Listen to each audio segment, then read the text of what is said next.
العالمين والصلاة والسلام على أشرف الأنبياء وسيد المرسلين سيدنا محمد وعلى آله وأصحابه أجمعين اللهم صل على سيدنا محمد وعلى آل سيدنا محمد كما صليت على إبراهيم وعلى آل إبراهيم في العالمين إنك حميد مجيد أعوذ بالله من الشيطان الرجيم بسم الله الرحمن الرحيم هو الذي يرسل الرياح بشرا بين يدي رحمته حتى إذا أقلت سحابا ثقالا سقناه لبلد ميت فأنزلنا به الماء فأخرجنا به من كل الثمرات كذلك نخرج الموتى لعلكم تذكرون والبلد الطيب يخرج نباته بإذن ربه والذي خبث لا يخرج إلا نكدا كذلك نصرف الآيات لقوم يشكرون قال المؤلف والمفسر رحمه الله تعالى أدام النفع بعلومه وعلومكم في الدارين آمين إلى أن قال قوله تبارك وتعالى بين يدي رحمته أي بين يدي المطر بارش کے آنے سے پہلے اللہ تبارک و تعالی خوشخبری دینے والی ٹھنڈی ہوائیں چلاتے ہیں وَهُوَ الَّذِي يُنَزِّلُ الْغَيْثَ مِن بَعْدِ مَا قَنَطُوا وَيَنشُرُ رَحْمَتَهُ وَهُوَ الْوَلِيُّ الْحَمِيدُ اسی کی ذات ہے کہ جو بارش اتارتے ہیں جب تم بالکل مایوس ہو چکے ہوتے ہو اور اپنی رحمت کو پھیلاتے ہیں اللہ تبارک و تعالی تمام کائنات تمام مخلوقات کے ولی بھی ہیں اور تمام محامد کے مستحق بھی ہیں وقال تعالی فانظر الى آثار رحمت اللہ کیف یحیی الارض بعد موتها ان ذلک لمحیی الموتى وهو على كل شیء قدیر اللہ نے حکم فرمایا کہ دیکھیں اللہ تعالیٰ کی آثار رحمت کو کہ کیسی کیسی ٹھنڈی ہوائیں آ رہی ہیں اور یہ بھی دیکھیں کیف یحیی الارض بعد موتها کیسے وہ زندہ فرماتے ہیں جب زمین مردہ ہو جاتی ہے وہی ذات ہے ان ذلک لمحیی الموتى جو مردوں کو بھی زندہ فرمائیں گے وَهُوَ عَلَى كُلِّ شَيْءٍ قَدِيرٌ ہر چیز پہ قدرت رکھتے ہیں وَقَوْلُهُ تَبَارَكَ وَتَعَالَى حَتَّى إِذَا أَقَلَّتْ سَحَابًا ثِقَالًا أي حملت الرياح سحابا ثقالا جب اٹھاتی ہیں وہ ہوائیں بڑے بڑے بادل بوجھ والے یعنی وہ پانی سے بھرے ہوئے ہوتے ہیں أي من كثرة ما فيها من الماء تكون ثقيلة قريبة من الأرض کہ وہ چونکہ بادل جو ہیں وہ زمین کے قریب ہوتے ہیں اور پانی کے بھرے ہوئے ہوتے ہیں اور زمین ہی کی طرف وہ مائل ہوتے ہیں قال زید بن عمرو بن نفیل رحمہ اللہ واسلمت وجهي لمن اسلمت له المدن فحمل عذبا ذلالا واسلمت وجهي لمن اسلمت له الارض تحمل صخرا ثقالا جیسے کہ عمرو بن نفیل نے بھی شعر کہا تھا کہ میں اسی کے آگے اپنے آپ کو جھکاتا ہوں جس کے حکم پر یہ ہوائیں جو ہیں وہ ٹھنڈے پانی کے بادل بھرے ہوئے اٹھاتی ہیں اور میں اسی کے آگے اپنے چہرے کو جھکاتا ہوں جس کے آگے زمین نے بھی اپنا جھکایا ہوا ہے کہ جو اللہ نے اس پر پہاڑ رکھے ہیں ان پہاڑوں کا بوجھ اٹھا رہی ہے یہ سب اللہ تعالیٰ کی قدرت ہے اب یہ بات یاد رکھ لیں کہ یہاں اللہ تعالیٰ نے ایک مثال ایسی دی ہے کہ اگر کوئی آدمی ٹھنڈے دل سے غور کرے کیونکہ کافر انکار کرتے تھے نا کہ ہم نے مرنے کے بعد نہیں اٹھنا وہ بعض بعد الموت کے منکر وہ کہتے تھے کہ ہو نہیں سکتا کہ جب ہم مر جائیں گے اذا متنا وکنا ترابا وعظاما ورفاتا انا لمبعوثون، جب ہم چورا چورا ہو جائیں گے، ہڈیاں بھی گل جائیں گی، دوبارہ اٹھیں گے، کیسے ہو سکتا؟ اسی طرح ایک حدیث مبارک میں آتا ہے کہ نضر ابن الحارث ایک کافر تھا، وہ حضور صلی اللہ علیہ وسلم کے سامنے آیا اور ایک بوسیدہ ہڈی اپنے ہاتھ پہ رکھی ہوئی تھی اس نے، اور اس نے آگے کہا کہ یا رسول اللہ صلی اللہ علیہ وسلم، یہ میں قبرستان سے لایا ہوں، یہ بوسیدہ ہاذا یبعث، یہ پھر زندہ ہوگی؟ آپ نے فرمایا نعم، بالکل زندہ ہوگی۔ اس نے پھر اس ہڈی کو ایسے ہاتھوں سے مسلا، وہ مٹی بن گئی اور پھونک ماری توڑ گئی، کہا کہ یا رسول اللہ ہاذا یبعث، میں ہاں نعم یبعث۔ اس کو اللہ نے قرآن مقدس میں بھی ذکر فرمایا ہے کہ اولم یر الانسان، اس کافر کو نہیں دیکھتے ہو؟ انا خلقناہ من نطفۃ، ہم نے اس کو ایک پانی کے قطرے سے پیدا کیا، اب یہ ہمارے ساتھ بھی جھگڑتا ہے، فَإِذَا هُوَ خَصِيمٌ مُبِينٌ۔ وَضَرَبَ لَنَا مَثَلًا، اور بوسیدہ ہڈی کی مثالیں دیتا ہے، نسیَ خلقہ، اپنی پیدائش کو بھول گیا، اور کہتا ہے کہ مَن یحیی العظام وہی رمیم، کون ہے جس بوسیدہ ہڈی کو زندہ کرے گا جبکہ وہ بالکل چورا ہو جائے گی؟ قل یحییھا الذی انشأھا اول مرۃ، کہہ دے میرے محبوب کہ وہی ذات زندہ کرے گی جس نے تمہیں پہلے پیدا کیا، وہو بکل خلق علیم۔ اور یہ بھی یاد رکھیں کہ جب اللہ نے تمہیں پیدا کیا تمہارا تو وجود بھی نہیں تھا نا، عدم سے وجود میں لانا تو زیادہ کمال قدرت ہے۔ چلو پھر دنیا میں آئے، وجود تھا، موت آئی، دفن ہوئے، کچھ نہ کچھ تو وہاں ہڈیاں وڈیاں بچی ہوئی ہیں نا، پہلے تو کچھ بھی نہیں تھا نا۔ تو جب عدم سے وہ وجود میں لانے پہ قادر ہیں تو کیا تمہیں دوبارہ اٹھانے پہ قادر نہیں ہے؟ تو یہ کافروں کی ایک ہٹ دھرمی تھی، وہ ہمیشہ انکار کرتے تھے، اور کبھی کبھی تو نعوذ باللہ وہ آگے چیلنج کرتے تھے، فَأْتُوا بِآبَائِنَا، اچھا اگر ہم دوبارہ ہمارے باپ دادے کو اٹھا کے لے آؤ، ان کنتم صادقین، اگر تم اس دعوے میں سچے ہو کہ مرنے کے بعد اٹھنا ہے تو ہمارے آباء و اجداد جو مر گئے ان کو تو کسی کو تو زندہ کر کے لے آؤ نا۔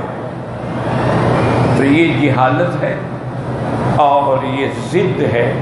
اللہ نے یہ تو نہیں فرمایا کہ میں کل اٹھاؤں گا، اس نے فرمایا یہ علم میں نے کسی کو دیا ہی نہیں ہے کہ کب اٹھاؤں، کب قیامت ہوگی، یہ علم تو کسی پیغمبر کو بھی نہیں، نبی کو بھی نہیں، ملک کو بھی نہیں، کسی ولی کو بھی نہیں، کہ خمس لا یعلمہن الا اللہ، اللہ کے سوا کوئی نہیں جانتا۔ تو اس لیے ہمیشہ یاد رکھیں کہ یہ مسئلہ چونکہ بڑا مشکل تھا اور کفار کو سمجھ نہیں آتا تھا اور قرآن پہ ایمان نہیں تھا۔ اگر قرآن پر ایمان ہوتا تو پھر تو بات مشکل نہیں ہے نا جی۔ اللہ فرماتے ہیں کہ میں اٹھاؤں گا، آمنا باللہ۔ حضور پاک نے فرمایا کہ ہاں تم اٹھائے جاؤ گے، آمنا باللہ۔ تو مومن کے لیے تو مشکل نہیں ہے، مشکل ہے کافر کے لیے جس کا نہ اللہ پر ایمان ہے، نہ رسول اللہ پر ایمان ہے، نہ قرآن پر ایمان۔ وہ عقل لڑاتا ہے، عقل میں یہ سمجھ نہیں آ سکتی کہ بھئی آدمی مر جائے گا، پھر قبر میں جائے گا، پھر قبر میں زندہ ہوگا، پھر فرشتے آئیں گے، پھر سوال جواب کریں گے، تو اس کو سمجھ نہیں آتی ہے۔ وہ کہتے کیسے آئیں گے اور کہاں سے داخل ہوں گے؟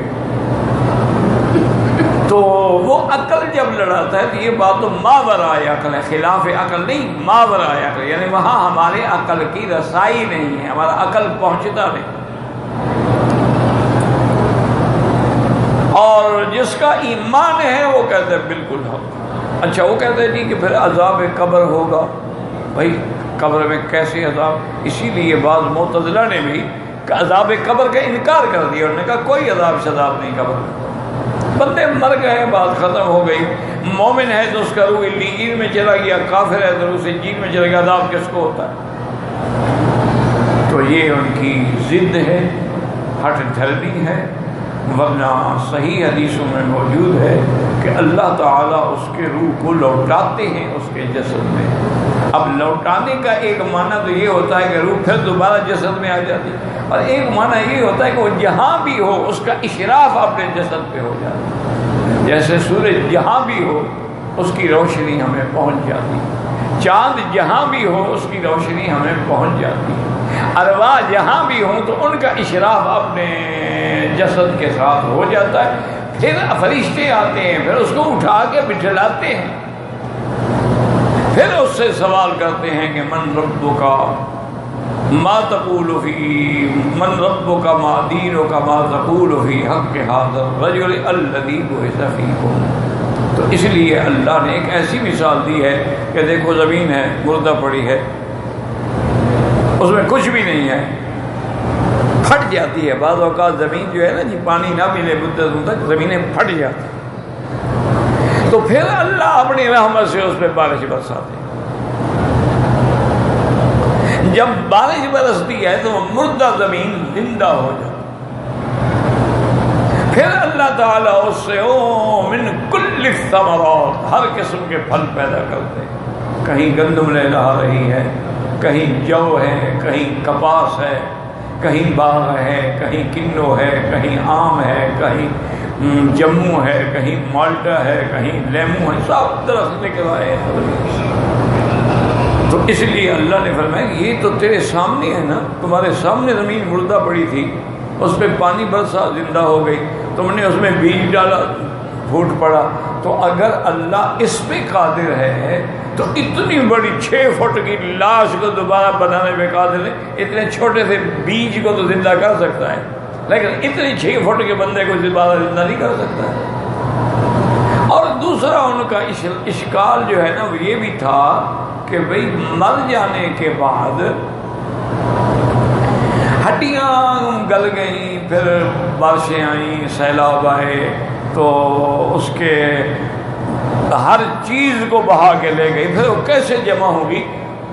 اور یہ کیسے پتہ لگے گا کہ یہ ہڈی فلاں انسان کی ہے؟ اللہ نے فرمایا وہ بكل خلق علیم، وہ اپنی مخلوق کے ایک ایک ذرے کو جانتے ہیں، ان کو پتہ۔ اسی لیے صحیح حدیث میں ہے کہ سب سے پہلے جب سور پھونکا جائے گا فَنُفِخَ فِي الصُّورِ فَصَعِقَ مَن فِي السَّمَاوَاتِ وَمَن فِي الْأَرْضِ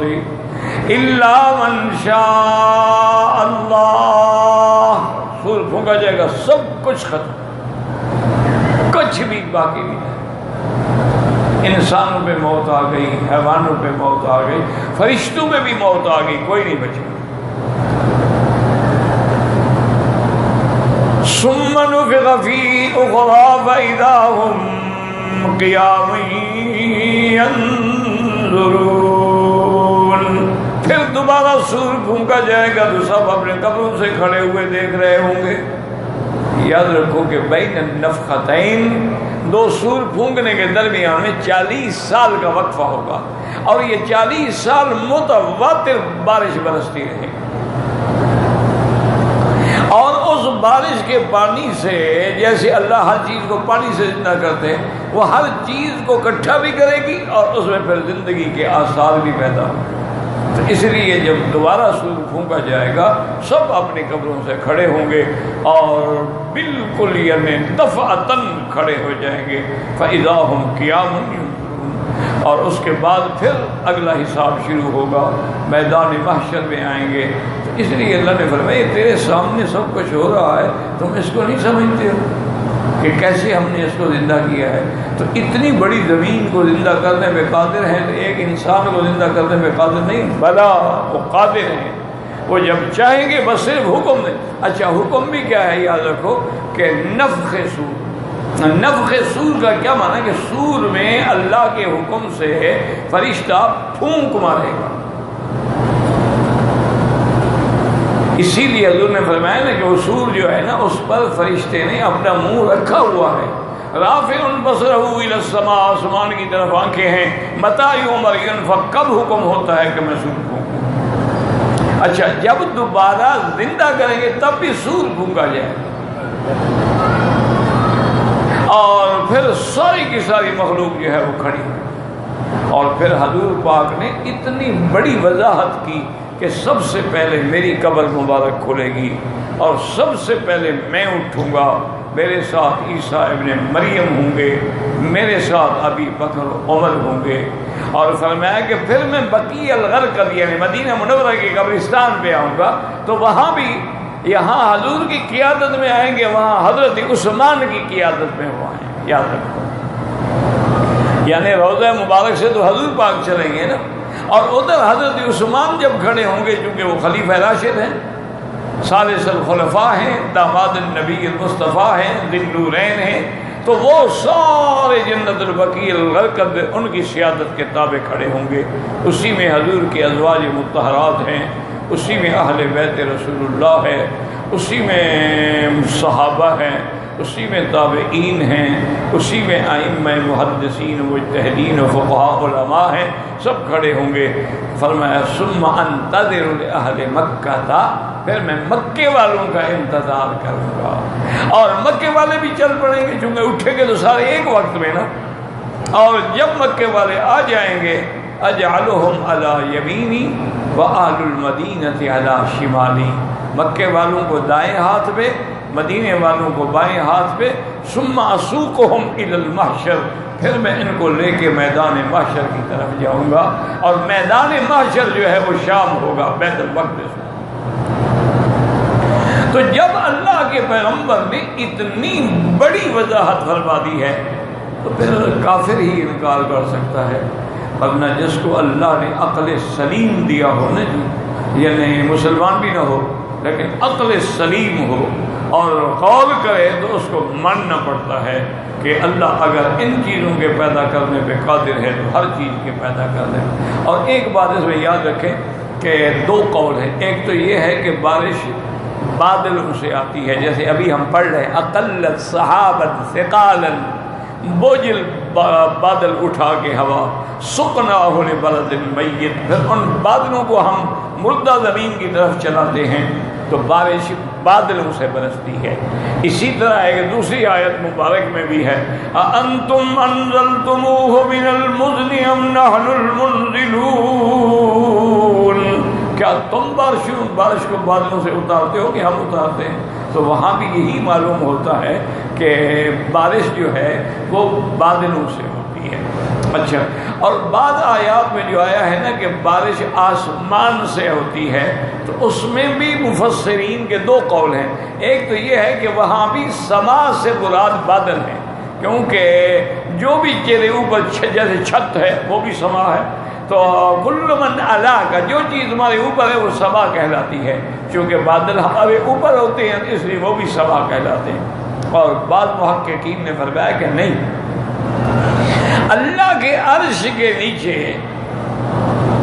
ایک بہت بڑا عظیم دریا ہے، اور اسی طرح ایک لوح ہے، یعنی بڑی عظیم تختی ہے، اور اس پہ اللہ نے یہ لکھا ہے کہ وسعت رحمتی علی غضبی، میری رحمت میرے غضب سے سبقت لے گئی۔ اور کبھی کبھی اللہ اگر چاہتے ہیں تو بغیر کسی بادل کے براہ راست آسمانوں سے بارش ہوتی ہے۔ وَنَزَّلْنَا مِنَ السَّمَاءِ مَاءً مُبَارَكًا، ہم آسمانوں سے برکت والا پانی اتارتے ہیں۔ اور یہ بھی قرآن بتلاتا ہے کہ آسمانوں کے دروازے ہیں، اور یہ بھی ہمیں قرآن بتلاتا ہے کہ جب حضرت نوح علیہ السلام کی قوم پہ عذاب آیا، اللہ تبارک و تعالیٰ فرماتے ہیں کہ پھر ہم نے آسمانوں کے دروازے جو تھے وہ کھول دیے، وَفُتِحَتِ السَّمَاء، کھول دیے گئے دروازے، اور زمین کو بھی ہم نے حکم دے دیا کہ تم بھی اپنے چشمے نکالو، تو اللہ تبارک و تعالیٰ کے آسمان کے دروازے کھلے اور وہاں سے بھی پانی برسا اور زمین سے بھی پانی۔ فَالْتَقَى الْمَاءُ عَلَىٰ أَمْرٍ قَدْ قُدِرَ، پھر ایک پانی اکٹھا ہو کے اس اندازے کے مطابق جو اللہ نے اندازہ مقرر کیا تھا اکٹھا ہو گیا۔ لیکن یاد رکھو کہ اس میں ایک ماء مفرد ذکر ہے، حالانکہ دو پانی تھے نا، ایک آسمان کا ایک زمین کا۔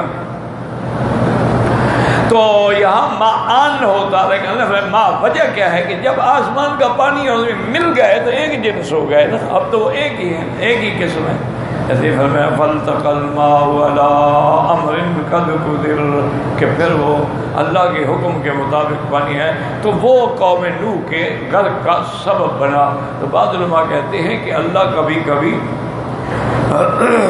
آسمان سے بھی براہ راست پانی ہوتا ہے، اور اکثر بارشیں جو ہوتی ہیں وہ بادلوں سے ہوتی ہیں، اور یہ بادل جو ہیں دراصل اللہ کے حکم سے ہوائیں اٹھاتی ہیں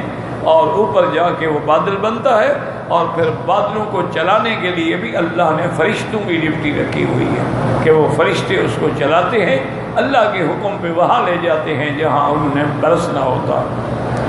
اور اسی لیے جب ابراہیم علیہ السلام کو آگ میں ڈالا جا رہا تھا نا، تو جو فرشتہ بادلوں پہ ہے وہ آیا، اس نے کہا حضرت خلیل آپ حکم تو کریں،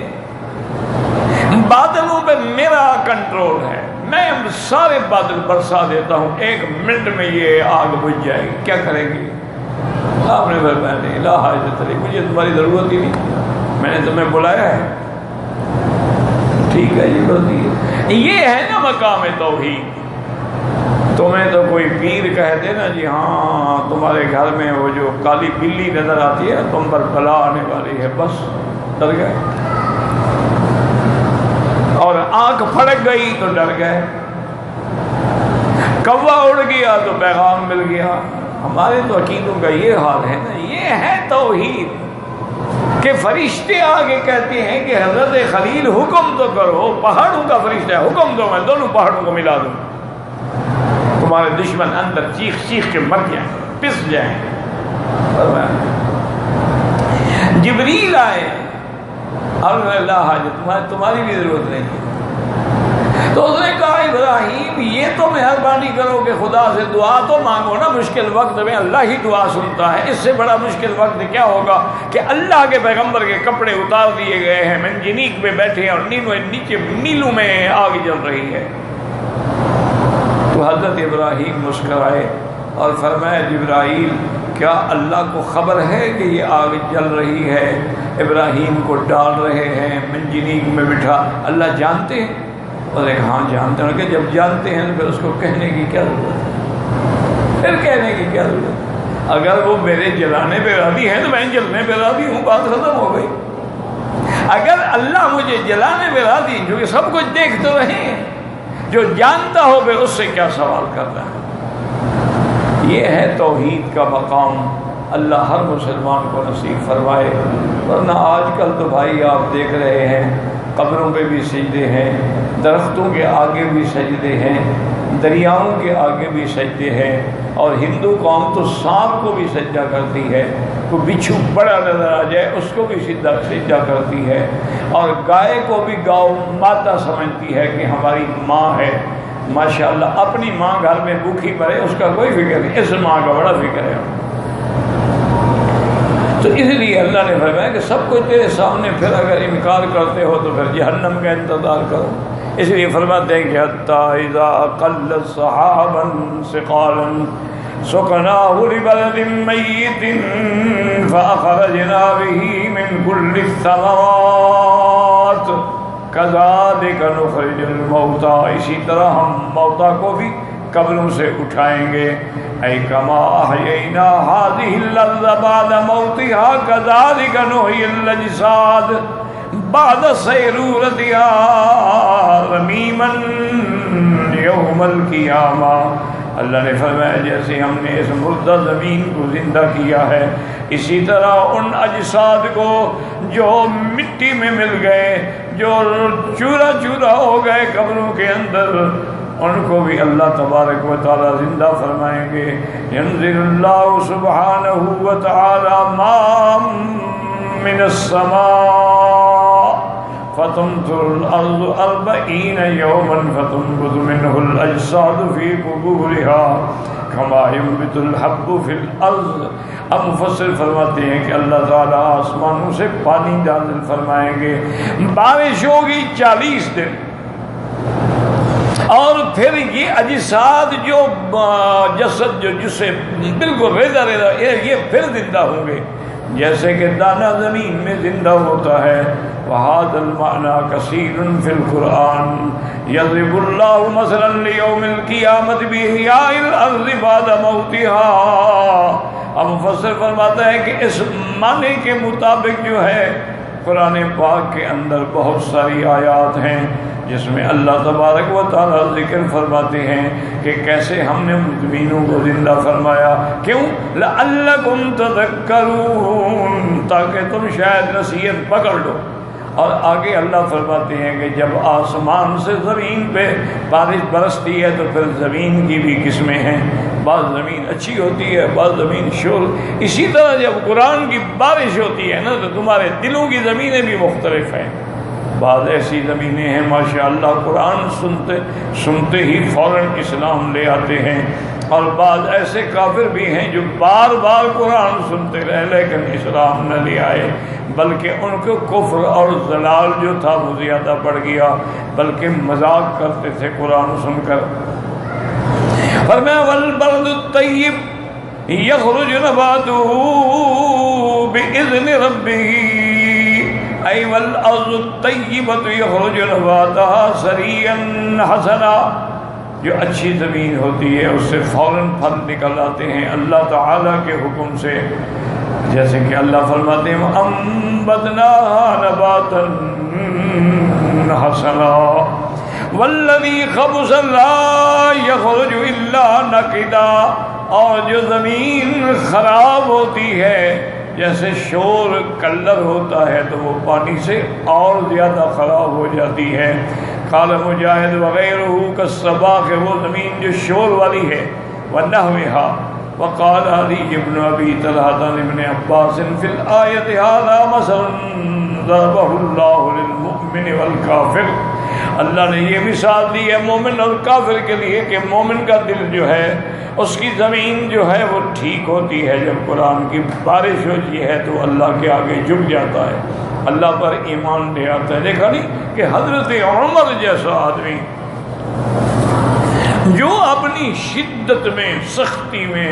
اپنے وقت میں ضرب المثل تھے، بس قرآن کی آیتیں سنتے گئے اور اس کے بعد فوراً اسلام لے آیا. کیونکہ قرآن تو پھر قرآن ہے نا، جب وہ اترتا ہے اور جب وہ پڑھا جاتا ہے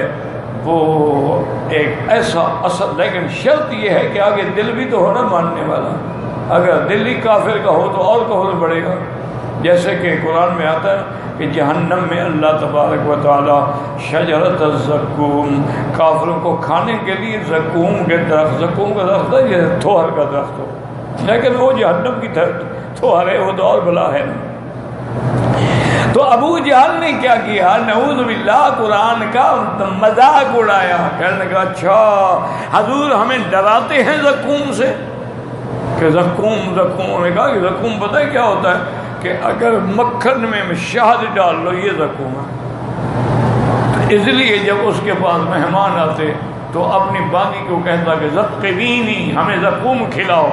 تو وہ مکھن اور شہد لے کر یہ زقوم ایسے حضور ہمیں ڈرا رہے ہیں.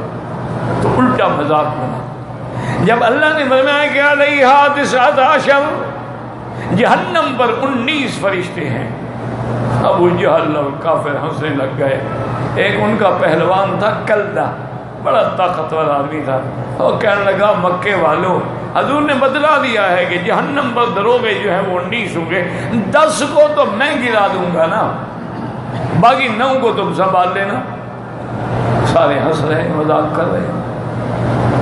تو اس لیے اللہ نے فرمایا یضل بہ کثیرا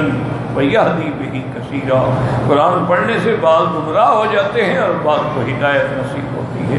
اللہ نے آگے وضاحت کی وما جعلنا اصحاب النار الا ملائکۃ. اے مکے والوں وہ 19 انسان نہیں فرشتے ہیں، تمہارے لیے تو ایک فرشتہ بھی کافی ہے.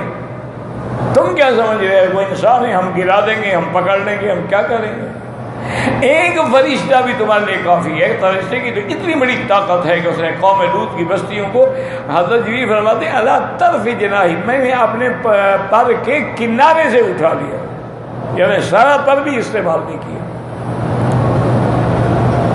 تو اس لیے کافر جو ہے ان کے دل پہ قرآن اثر نہیں کرتا ہے. ایسے ہی فرماتے ہیں وقال البخاری رحمہ اللہ حدثنا محمد بن العلاء قال حدثنا حماد بن اسامہ عن یزید بن عبد اللہ